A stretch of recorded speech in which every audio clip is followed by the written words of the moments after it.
Afghanistan is attempting 4 transformations at once, carving a 285-kilometre canal through its northern plains, extending a railway toward Iran, building a gas pipeline across 4 nations, and reviving plans for an entirely new city beside Kabul. These are not only visions in a distant master plan. Earth movers are cutting the canal, freight trains have crossed into western Afghanistan, pipe is being welded in Herat, and an initial development parcel around Des Sabs is moving forward. The ambition is easy to understand. Afghanistan sits between Central Asia, South Asia, Iran, and China. Yet decades of war left it with weak internal transport, unreliable energy, limited irrigation, and cities that expanded much faster than their basic services. A railway can reduce the cost of trade. A canal can turn dry land into farms. A pipeline can bring fuel and transit revenue. A new city can relieve pressure on an overcrowded capital. But concrete and steel do not automatically create prosperity. The canal could intensify a regional fight over water. The railway still stops short of central Herat. The pipeline has traveled only a fraction of its Afghan route. And a new city planned for millions must somehow find enough water for people already living in a capital where wells are failing. So the real story is not whether Afghanistan can start megaprojects. It is whether the country can connect them to functioning markets, reliable services, and jobs that last after construction ends. If you enjoy stories where engineering meets economics and geopolitics, subscribe to Megaprojects. It helps us keep investigating what these enormous builds can actually change. 4 projects now offer 4 very different answers. Together, they reveal both the scale of Afghanistan's opportunity and the obstacles that could prevent an infrastructure revolution from reaching ordinary people. Start with Kabul, because the capital shows why building more infrastructure has become urgent. After 2001, returning families, internal displacement, and migration from rural areas transformed the city. Another surge of returnees from Iran and Pakistan is adding pressure today. Kabul, which held roughly 2.5 million people in 2001, is now estimated to contain around 6 million. The city did not grow according to a working plan. Homes spread across hillsides and informal districts faster than roads, sewers, electricity, and public transport could follow. Traffic is only the visible problem. Beneath the streets, groundwater levels have fallen by an estimated 25 to 30 meters in a decade. In some neighborhoods, shallow wells are already dry. The proposed answer is Kabul New City, a vast development around Des Sabs and Barakab, northeast of the existing capital. Earlier plans imagined a carefully organized city for as many as 3 million people, with housing, commercial districts, industry, schools, green space, and new transport connections. Instead of forcing every new resident into old Kabul, the project would create another urban center from the ground up. The idea is more than 15 years old, but progress has repeatedly stalled amid political upheaval, land disputes, weak financing, and changes in government. A contract to begin developing an initial parcel was signed in 2023, and authorities have continued clearing and consolidating land. That is movement, but it is not yet a city.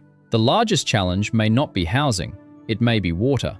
A city for millions needs reservoirs, treatment plants, distribution networks, drainage, power, and a dependable source that does not accelerate the collapse of Kabul's aquifers. Major proposals to bring water from the Panjshir River and construct the Shah Tut Reservoir remain delayed. Kabul New City could reduce congestion and create a better urban structure. But if housing advances before water and public services, the project risks moving Kabul's crisis rather than solving it. A master plan can show where streets and towers belong. It cannot make a viable city without the systems beneath them.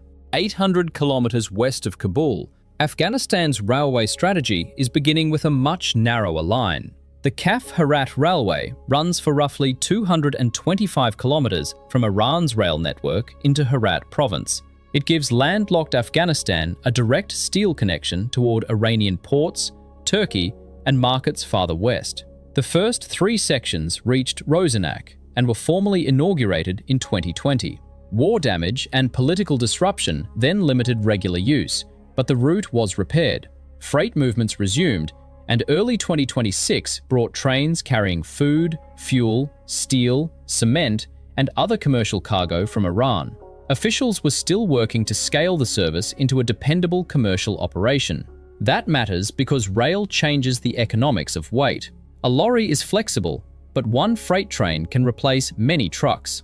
For bulk products such as fuel, grain, cement, and minerals, rail can lower transport costs, reduce pressure at road crossings, and make deliveries more predictable. Herat's manufacturers also gain a possible export route that does not depend entirely on long truck journeys through Pakistan. But the current railway reaches Rozenak, not the center of Herat. The remaining extension is the decisive piece. In 2024, a $53 million contract was signed for a 47-kilometer section toward Herat International Airport and the industrial town, with construction expected to take about 2 years. Until that connection and its freight facilities are complete, much of the cargo still needs another transfer by road. Khaf-Herat is often presented as the beginning of a nearly 2,000-kilometer five-nations railway linking Iran, Afghanistan, Tajikistan, Kyrgyzstan, and China. That wider corridor remains an ambition, not a finished network. Large Afghan gaps still separate Herat from northern border lines, so this railway should be judged in stages. The border connection is real. Commercial freight is real. The Herat extension is under construction. A continuous trans-Afghan corridor is not. Yet even an incomplete railway can begin changing trade if businesses trust its timetable, customs procedures, and long-term operation. The most physically imposing project lies in the north. From the Amu Darya, the Qosh Tepa Canal cuts westward across Balkh, Jowzjan, and Faryab. At about 285 kilometers long and as much as 100 meters wide, it is designed to carry river water across land where farming has always been limited by irrigation. The target is approximately 550,000 hectares, 10 times the figure sometimes repeated in older accounts, and an area larger than some small countries. If water can be distributed efficiently, the canal could expand wheat and grain production, support rural employment, and reduce Afghanistan's dependence on imported food. Construction began in 2022. The first 108-kilometer excavation phase was completed in 2023, followed by a second section of roughly 177 kilometers. By April 2026, the National Development Corporation said excavation of Phase 2 was nearing completion, while work continued on 28 bridges and water control structures. But digging the main channel is not the same as irrigating 500,000 hectares. The project still needs a dependable intake structure, secondary and tertiary canals, gates, drainage, land preparation, farm access, and rules determining who receives water. Without that distribution network, the canal is an enormous trench rather than an agricultural system. There is also a regional cost. The Amu Darya feeds water-stressed Uzbekistan and Turkmenistan downstream and ultimately the Aral Sea Basin. Afghanistan has historically developed far less irrigation from the river than its neighbors. Downstream countries fear that a major new withdrawal, especially from an inefficient or leaking canal, will reduce water available to their farms. Both concerns can be true. Northern Afghanistan urgently needs irrigation, while downstream communities depend on the same river. The engineering challenge is therefore matched by a diplomatic one. Measure withdrawals, limit losses, exchange reliable data, and negotiate before a food security project becomes a source of regional instability. Qosh Tepa could become Afghanistan's most important agricultural asset. It could also prove that a megaproject does not end at a national border simply because the construction does. A railway can begin producing value one train at a time. A pipeline is less forgiving. Until every critical section is connected, pressurized, and supplied, none of it can deliver the product it was built to carry. That makes the fourth project Afghanistan's largest all-or-nothing bet. TAPI, the Turkmenistan, Afghanistan, Pakistan, India pipeline, is designed to carry natural gas from Turkmenistan's Galkinish field across Afghanistan and Pakistan to the Indian border. The full route is planned at roughly 1,814 kilometers, including about 816 kilometers through Afghanistan. At maximum capacity, it is intended to move 33 cubic meters of gas each year for 30 years. Afghanistan would receive part of that gas and collect transit revenue while gaining fuel for power, industry, homes, and potentially fertilizer production. On paper, the logic is powerful. Turkmenistan gains another export direction. Pakistan and India gain a new gas source. Afghanistan becomes the bridge instead of the barrier. In practice, TAPI has spent 3 decades moving between agreements, ceremonies, and delays. Work began in Turkmenistan in 2015. An Afghan launch ceremony followed in 2018, but large-scale construction did not continue. The Herat section was relaunched in late 2024, beginning near the Turkmen border. This time, there is measurable physical progress. Afghanistan's Ministry of Mines and Petroleum reported in July 2026 that 101 kilometers of pipe had been laid, 36 kilometers had been buried, and 126 kilometers of corridor had been prepared. Those numbers are important, and they also show how far remains. More than 700 kilometers of the Afghan route still lie beyond the pipe already placed. Financing, security, compressor stations, border coordination, and guaranteed buyers all remain essential. A pipeline earns nothing until gas can travel through a connected system. Progress in Herat cannot by itself resolve the commercial and political questions farther east, including the difficult relationship between Pakistan and India. TAPI may be the clearest test of Afghanistan's regional role. It asks 4 countries to protect the same asset, honor long-term contracts, and keep energy flowing across borders, even when their politics do not.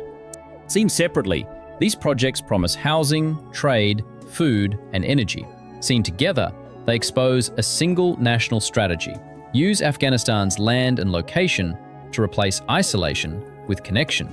There are reasons to take that ambition seriously. The Khaf-Herat line has carried freight. Qosh Tepa's main excavation has advanced rapidly. TAPI now has physical pipe in Afghan soil. Kabul New City has returned from the realm of abandoned plans to early development activity. But construction progress is not the same as economic transformation. Afghanistan's recovery remains fragile.